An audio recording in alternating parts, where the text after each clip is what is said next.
BrewTube, DJ here, and Johnny! Back at you with yet another DJs BrewTube beer review. What are we doing today? Today we're going local. How local? We're going to Home Brew world, biatches. Home Brew. This isn't our home brew, so this wouldn't be. How local is this? 10 miles, 15? No, a few more than that. We're going down to Farmington, North Carolina, down to Wild Boys Brewery to see our buddy Brad at or also known as Pooka NC. Yay, yay. Yeah, peace out to Pooka NC. That's right. Shout out. Check out Brad's channel. He does awesome homebrew Wednesdays, making all kinds of crazy brews. And right here. Have we done any of his before? Yes, we have. We did the Black Betty 2.5 that had the sexy looking chick on the bottle. Yes, I remember Black Betty. And I did the International. That was really good too. Yep. But I did that without you because I'm a dick. Yeah, no, you are. But anyways, I've saved this one because I know my man Johnny is a stout and porter guy. That was a BPA. I know he can maybe forget that one. I'll forgive you. Brad, just send one straight to me. All right, so what do we got here? In Brad's notes, he sent me that this is a rum-oaked porter, and I know that he made it with sweet potatoes also. So he had rum-soaked oak spirals in this beer. It's It's a rum-oaked espresso chocolate porter, please. Exactly. And 8.3% ABV is what he says on his notes. Bottle says 7. Yeah, so You're confusing me, dude. it's between 7 and 8.3% ABV, whatever it is. I'm sure it's going to taste good. The other two beers that we've had from him have been freaking bumping. The one that Johnny's had, what'd you think of that? Oh, that right there. There's an 8. Yeah, that's right. This is the same sheet that we used when we reviewed that one so long ago. But 35 IBUs, and we've let this warm up. It's probably about 50 degrees now, I guess. You got the popper, dude? Got the popper. Sweet. Let's get this one cracked open. Oh, nice hiss. Ooh, nice smoke. Wow. Dude, I can smell the rum from here. Yes. Wow, smoky. Oh, there we go. A little bit of carbonation going there. You know it's a homebrew if. Woo! It's a good thing we had a table condom on. Brad, you do not have to worry about your beer being sufficiently carbonated, because this one is beer ejaculating from the bottle. We might need another glass. Fuck. Beer dog, hop dog. Where are you? There she comes. This is an angry beer. It's saying, "Let me out of the bottle, bitches." This is like a two-fisted head. Wow. Well, hey, Brad. Let me get the aroma. Dry cleaning. You know, we need to get the dry cleaning bill on this paid for. I cleaned it up. I just snorted the rest up off the cloth here. The dog will lick it later. Yes. It's settling down. I forgot that Black Betty was Headzilla too, wasn't it? Yes, it was, but it wasn't that Headzilla. There is no doubt this beer is bottle conditioned, no doubt whatsoever. There's no problem with carbonation at all. I mean, it was funny because it was like that smoking gun, and then the next thing, Mount Rushmore, whatever volcano. And I didn't even use the bottle popper. If I used the bottle popper, I expect that. But I mean, this is gentle. I mean, this just pries it off gently. All right, it's chilled out now. Now that we've had our explosion, I think we're settling down. Exactly. All right, we got a nice solid finger and 3/4 head. Or 2 fists. Yeah, exactly. The head in the bottle is more than in my glass. Don't worry, we'll drink that too, guys. Really nice looking beer. Coffee, nice rum, vanilla flavors. Wow. You said sweet potatoes? Yeah, I'm pretty sure that's what he told me. But if I'm wrong, Brad, correct me. But I'm pretty sure this was brewed with sweet potatoes. It's really like smoky and roasty and spicy, like from the rum, and like I'm getting like a lot of char sort of nature. Yeah. After having a couple IPAs and what was it, Cascades hops, kind of clogged up my nose. You know, beginning of that spring season. If I recall correctly from the videos that I watched, it was a spiced rum. So let's get a taste on this. Oh yeah.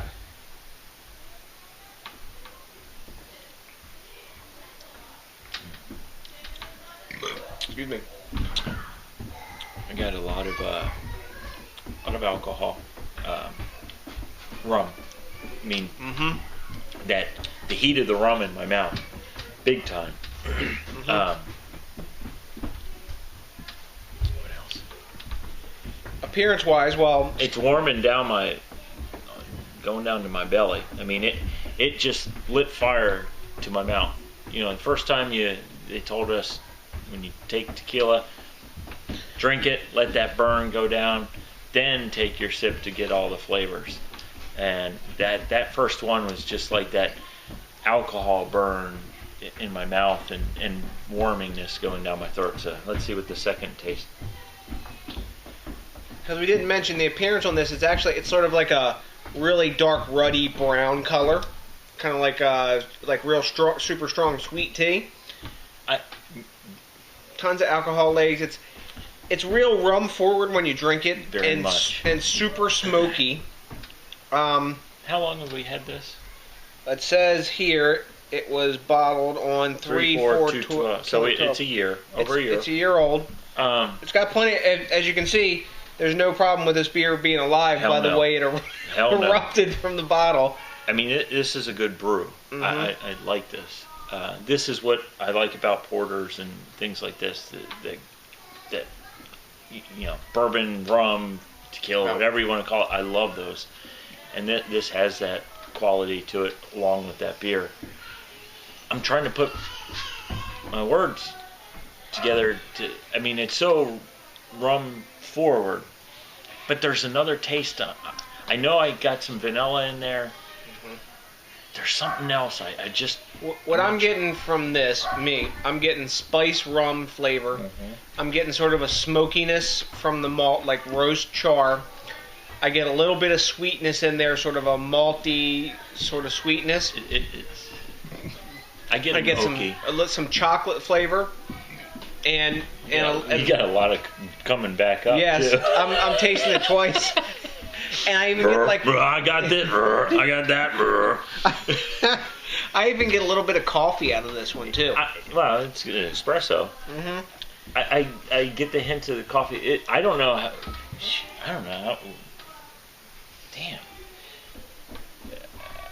I don't know if you had... oak barrel or what did he... I mean, that rum really comes it had oak spirals in there that were soaked in rum, and I think there was an addition of rum too. I can't remember, the notes were so long ago, and I don't have the email anymore, so we're going blind on this one, but maybe it's... There you go, there's the head. Please. And here too, guys, you watch Drinking Made Easy, you know what to do. I wouldn't drink. Yes, no problem. As it warms up more, as we're sitting here drinking, actually as we're sitting here pounding. Yes. That tells you we like it, because we're draining this shit down like there's no tomorrow.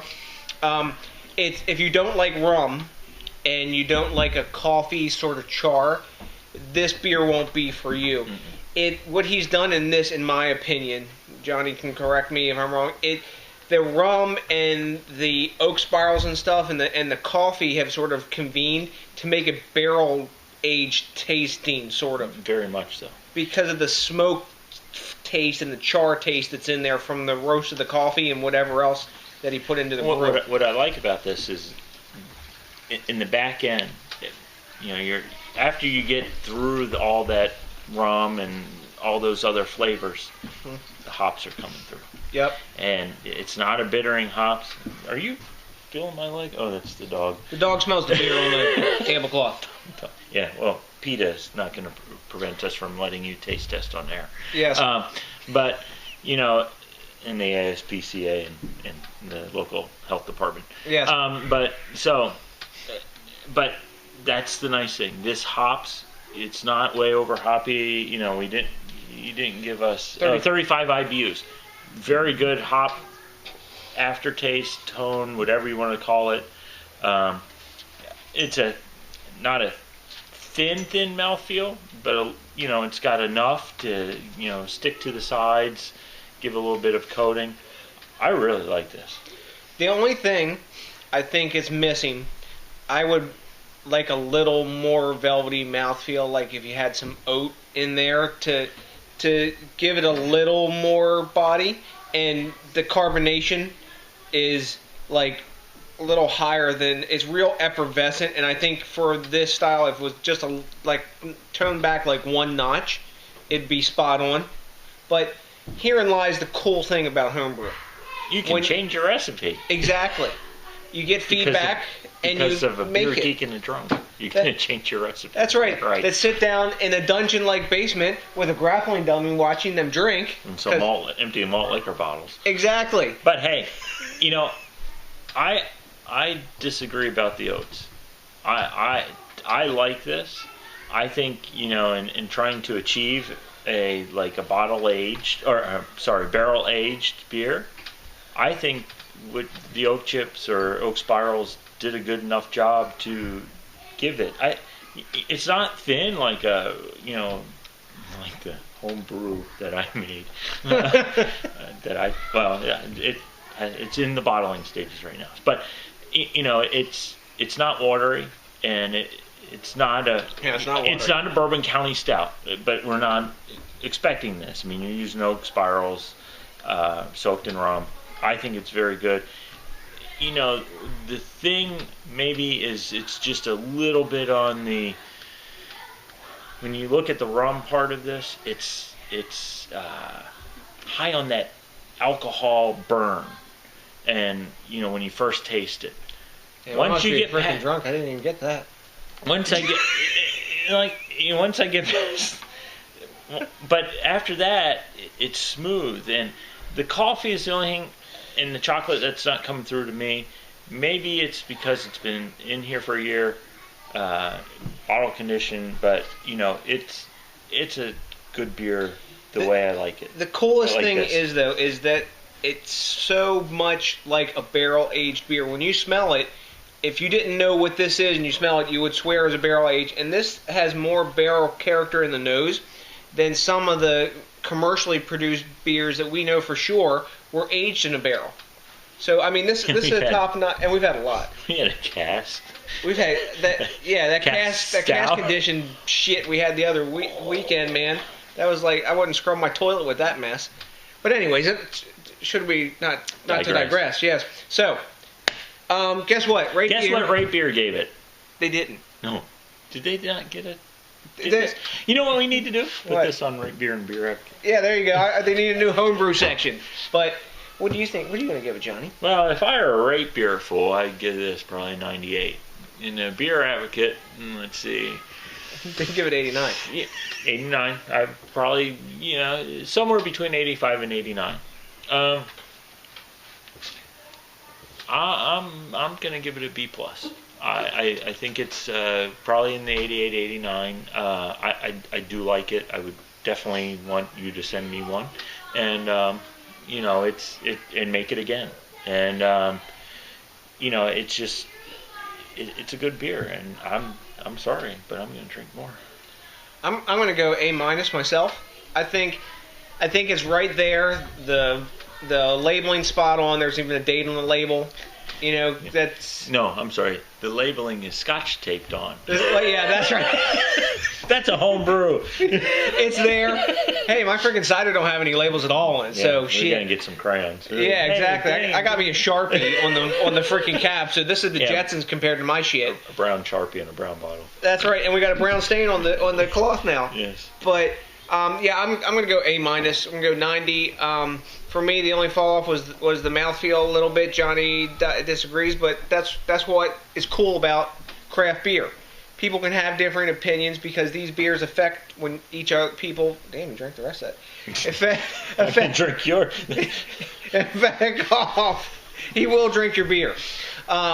Anyways, guys, I'm giving the A-. Johnny's giving the B+. So, what do we got to talk about? We got to talk about thinking globally. We got to talk about drinking locally. We got to talk about supporting the craft beer movement. Support your homebrewers, man. Drink some of your buddies' homebrew and tell them what you think about it. Help them make it better, because you never know. They might open a brewery one day, Or they might send you some beer. That's right. We accept all donations, and we will review your beer. If you want us to review your homebrew, send it on. Virginia's cheaper to send it to. It's closer to North Carolina. Johnny's putting his pitch in for his address. You send it on. If you want to send it to Johnny's house, that's fine, because I'll go and just haunt him and drink it. He knows where I live. He'll drink it there. Exactly. So until the next time, guys, thanks a million for watching.